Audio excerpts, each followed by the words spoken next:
دخول في تفاصيل كل ما ذكر، ربما يجب أن نفهم جيدا ما هو مخدر البوفا، كيف يتم تصنيعه. في ذلك الصدد توجهت كاميرا أخبار الآن إلى أكثر الأماكن خطورة وسرية، حيث تمكنا من لقاء أحد طباخي مخدر البوفا أو كوكايين الفقراء.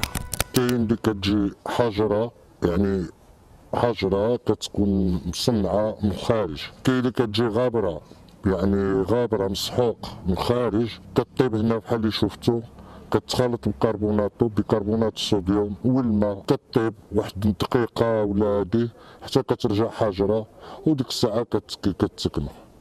يعني كاين تقدر تكون صناعة خارجية وتقدر تكون صناعة داخلية، ولكن كوكايين ماشي ديال البلاد، زعما ماشي ديال المغرب، فكتبقى دائما هي شي حاجة ديال برا ماشي ديال هنا. إذن هو الكوكايين العنصر الأساسي لمخدر البوفا، وهو ما يطلق عليه أيضا في الدول الغربية الكراك، الذي ظهر لأول مرة في الثمانينيات من القرن الماضي في أوروبا وأمريكا أيضا، حتى بلغت تلك الآفة ذروتها أواخر التسعينيات من القرن الماضي. من أجل الحصول على مخدر البوفا يجب خلط الكوكايين مع مواد كيماوية أخرى حتى يصبح قابلا للتدخين. أما اسم البوفا فوفقا لكثير من الخبراء يرجع إلى الصوت الذي تنتجه عند التسخين، بوفر، وبما أن مكوناته الأساسية لا تتوفر في المغرب فكان لابد من معرفة طرق دخوله إلى البلاد. تتحدث ترجيحات وتقارير عن أن المكونات تدخل مع المهاجرين من جنوب الصحراء، حيث يتم استغلال بعضهم كناقل للكوكايين عبر الحدود في أحشائهم، ومن ثم من أجل مضاعفة هامش الربح يتم استغلال فوائد الكوكايين وتحويلها إلى حجر صغير يدعى البوفا، وذلك ما تحدث عنه أيضا طباخ البوفا الذي التقطه أخبار الآن في المغرب.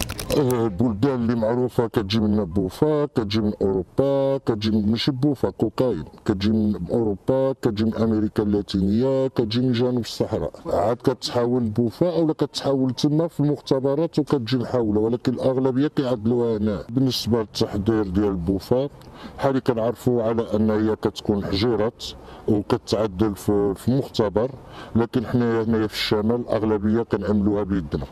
فهذا النص كنعملوه في المغرفة كتكون مخدومة، كنعملو شي حاجة كربوناطو، غير هيدا شوية بجوج الصبعين بيدنا، شوية ديال الماء، كنطيبو بحال اللي شفتي، كطيب كتخرج لنا حجيرات، كترجع حجرة، كنصافيوها، كنقطعوها طريفات، كتكون عندنا الرضومة موجدة بالطافية وكبلاطة ومتقوبة معدلة بالستيلو ديالها بكلشي.